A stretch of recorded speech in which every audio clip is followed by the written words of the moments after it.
Do you feel like you're having a hard time embracing your flaws? If so, this is the perfect video for you because one of the issues I know is who determines what a flaw is. Stay tuned. My name is Cyrus Ausar, and my mission is to embody the emotion of overcoming. I believe we all fight battles we hide from the world. My objective is to help you win those battles through perspective. Stay tuned. Do you have an issue embracing your flaws? Like when I was younger, they was talking about how big my ears is, or how dark my skin is, or my mother being on drugs, or people used to joke on me or crack on me about everything. And it can make you become insecure. If you heavyweight, if you too skinny, if you too short, if you too tall, if your nose is too wide, if your nose is too skinny, if somebody's always going to have something to say. But my thing is this: what determines what's correct? What determines what's correct?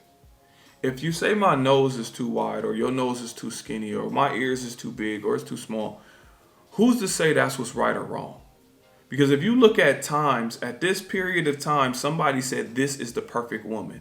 At another period of time, they say this is the perfect woman. They say this is the perfect man. They say this is the perfect. Who determines that? And why do you want to compare yourself to that in order to feel perfect? That's one of the things I had to analyze even within myself, and we must all analyze. If someone calls you overweight or fat or too skinny or whatnot, understand why are they saying that? Because oftentimes the person that criticizes is far away from what they want you to be too. So somebody will say you are overweight, you're too fat, and they will be overweight as well. If you're too skinny, you look anorexic, and then they will be similar too. So I'm like, wait a minute. How do you point out my flaws with the flaws that you have as well based on the perception of what we view as perfect collectively? So somebody can sit here and say, you know what, Cyrus, you need to change this. You need to change this. You need to change that. But I say, what is it based on? What is the base of it that I need to change it? And nobody can really identify the base, which says that we're all brainwashed. We all brainwashed to a degree. We look at this advertisement, we look at social media, we look at all these things, and that's who tell us what is perfect. And if we can't live up to that, that's when the insecurities come. But I'm here to say, the visuals that we are even seeing aren't perfect because they're manipulated through Photoshop or whatnot. The finances that you think this person got, they really don't got. They're tricking you into believing that they got it so they can have this fake perceived life. So now you're trying to compare your real life to this fake life, and it's not going to work. We must embrace all of our flaws because we're born perfect. Forget what you heard. It's what it is.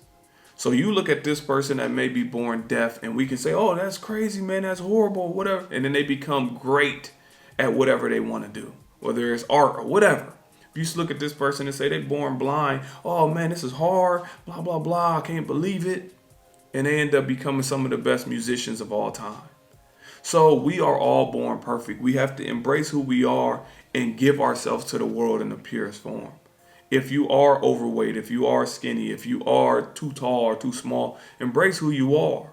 I say be healthy too. So if you're anorexic, if you're not healthy, you should be healthy so we can have a prolonged life. If you're severely overweight, I would say be healthy. That's what I'm saying. But I'm not saying you should just judge yourself harshly and take extreme measures to impress somebody that don't care about you. They just making comments based on what they see that they don't even apply to. So that's what I'm saying. We have to embrace our flaws because we are all born perfect. We all are. Regardless of what you think, you may have just been brainwashed to think something else. But you are born perfect. Do not let this brainwashing tactic make you think that you are not special or you are not perfect. In the degree of you were born to create something within this world to better someone else. What are you doing? Whether it is a conversation, whether you are a janitor and you cleaning the floors, whether you are this grand musician, whether you create YouTube videos, you are born perfect, and it's up for us to embrace who we are, to give ourselves to the world in the purest form, and don't allow somebody to convince you that you are not. because we are all brainwashed to some degree. We all have some insecurities, but we have to overcome them because they come from people that do not even care about us. Thank you for your time. I appreciate you taking out the time to watch the videos. If you like this hat or you like my shirt, I got books to help you understand yourself a little better. You can get it in the description box below. Thank you once again.